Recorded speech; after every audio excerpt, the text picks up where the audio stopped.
पुणे ग्रामीण पोलीस दलातील लोणावळा उपविभागाचे सहाय्यक पोलीस अधीक्षक सत्यसाई कार्तिक यांच्या संकल्प नशामुक्ती अभियानाअंतर्गत केलेले 2 वेगवेगळे कारवाईंमध्ये 1.25 लाखांच्या एमडी पावडरसह सुमारे 18 लाखांचा मुद्देमाल जप्त करत 5 जणांना जेरबंद करण्यात आला आहे। गेल्या काही दिवसापासून लोणावळा विभागात अंमली पदार्थ चोरून विक्री होत असून त्यामुळे परिसरातील तरुणाई नशेच्या आहारी जात असल्याची माहिती पोलीस अधीक्षक सत्यसाई कार्तिक यांना मिळाली होती। नशामुक्ती अभियानाअंतर्गत परिसरातील युवकांमध्ये जनजागृती करणे तसेच अंमली पदार्थाचे सेवन,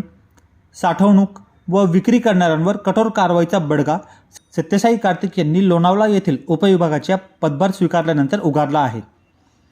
दिनांक 29 जुलै रोजी सत्यसाई कार्तिक यांना गुप्त बातमीदारामार्फत माहिती मिळाली होती की मौजे पाथरगाव गावाच्या हद्दीत काही इसम 4 चाकी वाहनातून एमडी हा अंमली पदार्थ विक्रीकरिता घेऊन येणार आहेत।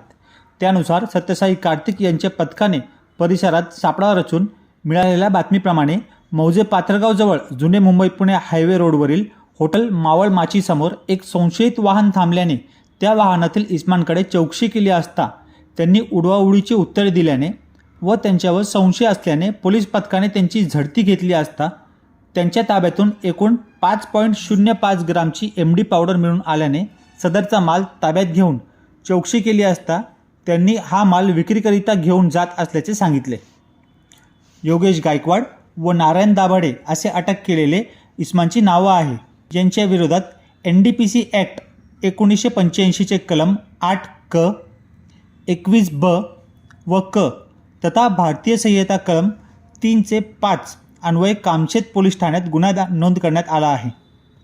कामशेत पोलीस स्टेशनचे वरिष्ठ पोलीस निरीक्षक रवींद्र पाटील हे पुढील तपास करीत आहे। त्याचप्रमाणे लोणावळा शहर पोलीस स्टेशनच्या हद्दीत मौजे नांगरगाव गावाच्या हद्दीत दिनांक 30 जुलै रोजी टाकलेल्या छाप्यात आरोपी शाहरुख शेख, नितीन कालेकर व साजिद शेख हे 3 इसम यांच्या ताब्यातील KTM ड्यूक दुचाकीवरून एमडी पावडर विक्रीकरिता घेऊन जात असताना मिळून आल्याने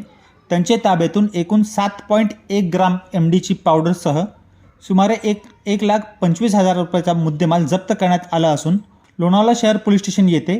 NDPC ॲक्ट 1995 च्या विविध कलमान्वये त्यांच्या विरोधात गुन्हा दाखल करण्यात आला आहे। पुढील तपास लोणावळा शहर पोलीस स्टेशनचे उपनिरीक्षक रोहन पाटील करत आहे। सदरची कारवाई पुणे ग्रामीण पोलीस पथकाचे पोलीस अधीक्षक पंकज देशमुख,